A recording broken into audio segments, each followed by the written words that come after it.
après 5 ans passés au FC Barcelone, Frenkie de Jong, âgé de 26 ans, envisage un départ. Bien qu'il soit un pilier de l'équipe catalane, le milieu de terrain néerlandais pourrait rejoindre le Bayern Munich cet été. Estimé à 70 millions d'euros, le joueur, avec 54 sélections internationales, attise l'intérêt des géants allemands. Si cette transaction se concrétise, ce serait un changement majeur pour le joueur et un coup dur potentiel pour le FC Barcelone, qui perdrait l'un de ses talents clés. Une autre arrivée majeure bouclée avant Williams et Olmo. Le FC Barcelone serait en passe de finaliser le retour de Joao Cancelo, 30 ans, sous la forme d'un prêt avec option d'achat obligatoire auprès de Manchester City. À Barcelone, les deux dossiers majeurs de l'intersaison ont pour nom Nico Williams et Dani Olmo. L'ailier de l'Athletic Bilbao devrait être blaugrana avant la fin du mois de juillet, l'attaquant du RB Leipzig devrait suivre. Et ainsi, le Barça aura un compartiment offensif impressionnant, avec 4 champions d'Europe, Williams, Olmo, Yamal et Torres, plus Robert Lewandowski. De quoi faire le match avec celui du Real Madrid. Il ne voulait que Barcelone. Mais le directeur sportif blaugrana, Deco, ne travaille pas que sur le renforcement de l'attaque. Selon Sport, il est également en passe de renforcer la défense, avec le retour de Joao Cancelo. Le latéral droit portugais de 30 ans devrait être à nouveau prêté par Manchester City, qui a d'abord essayé de le vendre en le proposant à plusieurs clubs, dont la Juventus Turin. Mais le joueur a fait savoir qu'il ne voulait aller qu'à Barcelone. Le deal devrait être finalisé sous peu. L'option d'achat devrait se situer aux alentours de 20 millions d'euros. Même s'il a commis quelques erreurs grossières lors de matchs importants, Cancelo bénéficie de la confiance de tout le monde en Catalogne, même du nouvel entraîneur, Hansi Flick. Après avoir beaucoup dépanné à gauche en 2023-2024, il devrait retrouver son poste de latéral droit maintenant qu'Alejandro Balde est de nouveau opérationnel. FC Barcelone, 2 bonnes mais 4 mauvaises nouvelles pour Olmo.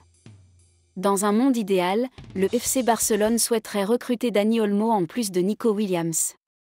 Mais de nombreux clubs sont sur les rangs pour l'attaquant du RB Leipzig, qui en a toutefois écarté un.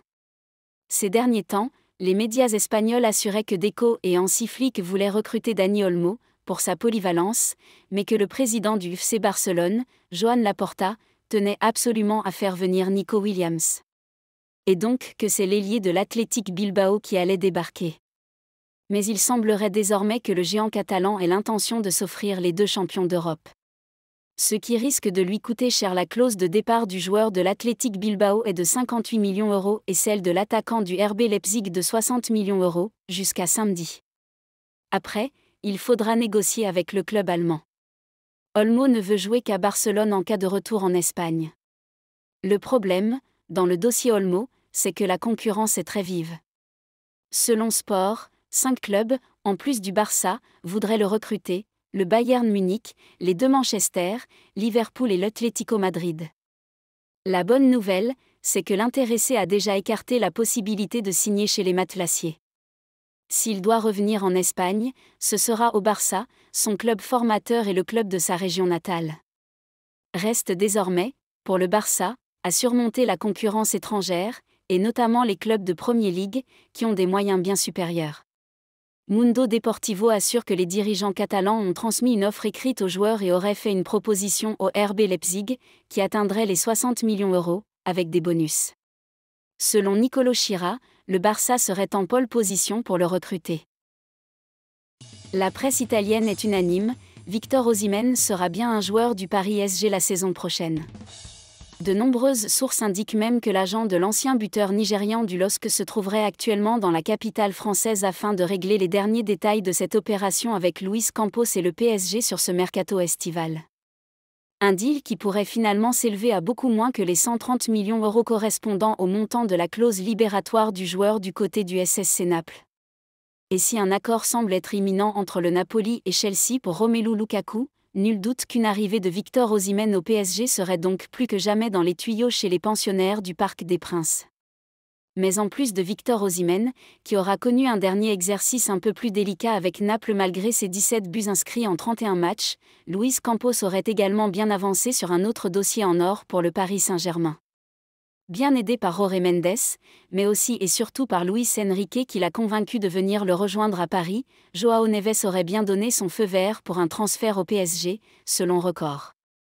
Le Benfica Lisbonne aurait repoussé une offre estimée à 70 millions d'euros de la part du club parisien présidé par Nasser El-Khelaifi, mais une nouvelle proposition à hauteur de 76 millions d'euros, plus Renato Sanchez en prêt avec une option d'achat cadeau, devrait rapidement être formulée par le PSG, qui se sait en position de force sur ce dossier étant la volonté clairement exprimée du joueur, mais aussi de son entourage, de rejoindre le vainqueur de la Ligue 1. En cas de signature de João Neves, Luis Enrique disposerait ainsi d'un sacré milieu de terrain, déjà composé de Fabian Ruiz, Vitinha et Warren Zaïre-Emery.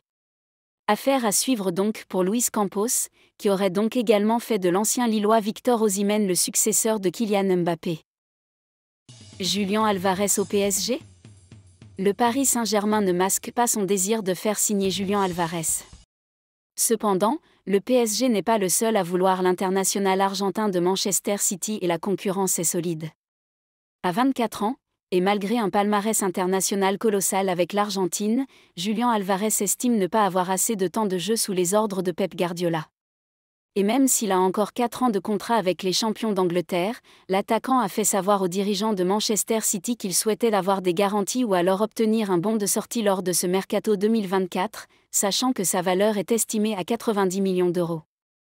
Ayant pris connaissance de cette situation, le Paris Saint-Germain a flairé la possible bonne opération, et Luis Campos s'est rapproché de l'entourage de Julián Álvarez pour savoir s'il était prêt à dire oui aux champions de France. Mais avant même de connaître les vraies intentions de l'attaquant argentin, le PSG doit composer avec Manchester City et d'autres clubs.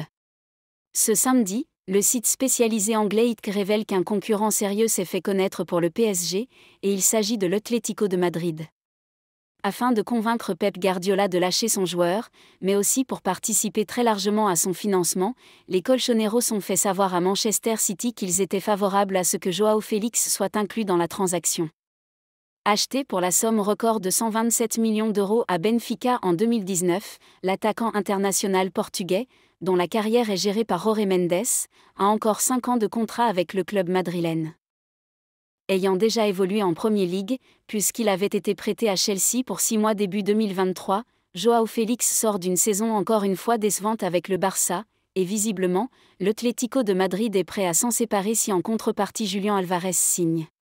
Face à cela, le Paris Saint-Germain n'a pas réellement d'argument à mettre en face, même si Nasser El-Khelaifi a la possibilité d'accorder un gros salaire aux joueurs argentins, ce que l'Atlético ne pourra pas faire.